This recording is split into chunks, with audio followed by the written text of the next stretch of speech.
People who adopted, do you regret not having a bio child? Life gave me literally no choice but to adopt. I was 27 when my sister showed up at my door, hammered, smelling like hard liquor, holding this tiny little girl in a hospital blanket. This was the first time I'd seen my sister in over a year. We weren't even close. I have no idea why she came to me to foster her child, but she did. She told me she can't be a mother in her current state, and handed the baby over to me without another word. Then she got in the cab that she came here in, and drove off. I just stood there, shocked. The worst part was that I had told my sister so many times I never wanted to be a dad, and that had never changed. But what could I do? I just took the baby in. I named her Zoe, figured a nice name would go far. I never expected to bond much with her, but before I knew it, I found myself reading her stories, playing with her, acting like a dad. I raised her on my own, and as my own. Zoe grew up kind and sharp, with this wild curiosity and a weird obsession with marine biology. She called me dad before she was even 2. I never told her not to. That's why it hurt so much. Because for 10 years, I gave her everything I could. She was mine. At least it felt that way. I never officially adopted her, but that was supposed to happen eventually. Until one day, out of nowhere, my sister called. I hadn't heard her voice in 10 years. She said she was sober, married now, working at a vet clinic. She said she wanted to see her daughter. Her voice was too calm, like she'd just gone on a long vacation and wanted to pick up where she left off. I stood there in my kitchen, staring at the wall while the pasta boiled over.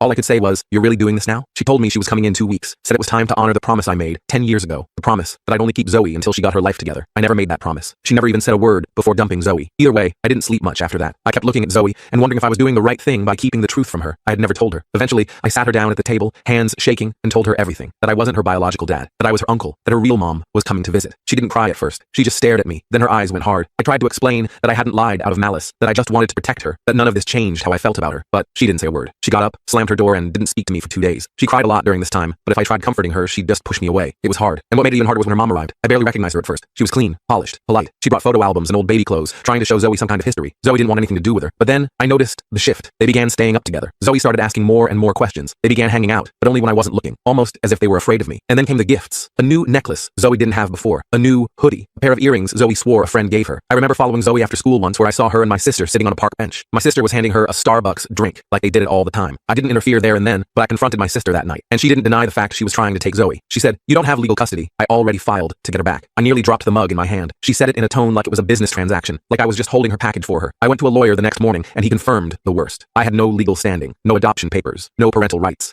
10 years of raising her, but in the eyes of the law, I was just a babysitter. And so that same night, my sister and I fought. It got loud and ugly. 10 years of resentment exploded in my kitchen. I screamed that she left because she couldn't be a mother, gave her kid to me when she knew damn well I never wanted kids. And now that I love Zoe like my own, she was trying to take her. And that's when, right as I was yelling about how I never wanted kids, Zoe walked in. She heard everything, and she just stared at me. "You don't like me?" she asked, her eyes filling with tears. Me and my sister instantly stopped fighting, but it was too late. Because right as we did, Zoe bolted out the door. We both chased her, calling her name down the street, but she was gone. We called the police, instantly informing them what was happening. We began searching parks and stores and the library. Hours passed. My throat was raw from shouting. I was crying. My sister was crying. It seemed like for those hours, we didn't care who became her parent. We both just wanted her back. I couldn't tell you what happened next here. The full story is on my channel and linked below.